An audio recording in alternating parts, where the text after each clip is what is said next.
మహబూబాబాద్ జిల్లా విఎస్ లక్ష్మీపురం హజారియా తండాలోని నిరుపేద లంబాడి గిరిజనులకు 10 రోజులలో భూములను తిరిగి ఇప్పిస్తామని ఐటీడీఏ ప్రాజెక్టు అధికారి అంకిత్ హామీ ఇచ్చారని ఎల్హెచ్పీఎస్ జిల్లా అధ్యక్షుడు బోడ రమేష్ నాయక్ తెలిపారు.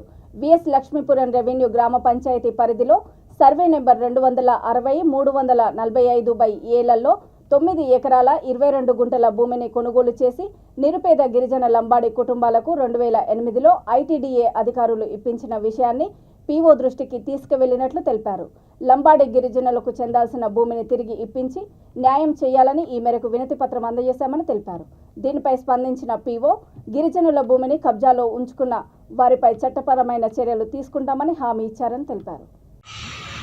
మహబూబాబాద్ జిల్లా విఎస్ లక్ష్మీపురం గ్రామానికి చెందిన ఈ భూమి విషయంలో 2008వ సంవత్సరంలో ఐటీడీఏ భూమి కొనుగోలు పథకం కింద విఎస్ లక్ష్మీపురం గ్రామానికి చెందిన హజారియా తండా గిరిజన లంబాడ నిరుపేద కుటుంబాలకు 10 కుటుంబాలకు 9.5 ఎకరాలు కొని ఐటీడీఏ ద్వారా 2008 సంవత్సరంలో వీళ్లకు భూమి ఇప్పించడం జరిగింది.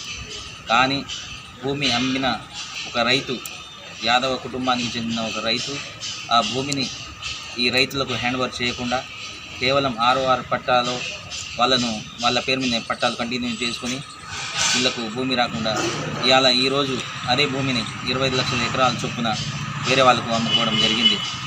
దీనిపై మేము ఈరోజు ఐటీడీఏ ఏటూరు నగరం పీఓ గారిని కలిసి దరఖాస్తు చేసుకోగా వారు సానుకూలంగా స్పందించి దీనిపై 10 రోజుల్లోనే మీకు న్యాయం చేపిస్తానని హామీ ఇవ్వడం జరిగింది.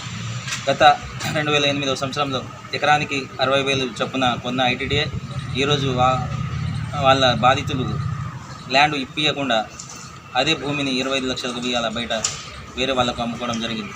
దీనిపై కఠిన చర్యలు తీసుకోవాలని ఇవాళ ఎల్హెచ్పీఎస్ నుండి సార్ని కోరడం జరిగింది. అదేవిధంగా ఈ భూమిని ఎంతవరకు అయినా కానీ సాధించేంతవరకు మా గిరిజన లంబాడే భూములను మేము సాధించేంత వరకు దీనిపై పోరాటం చేస్తామని ఈ సందర్భంగా నేను తెలియజేసుకుంటున్నాను.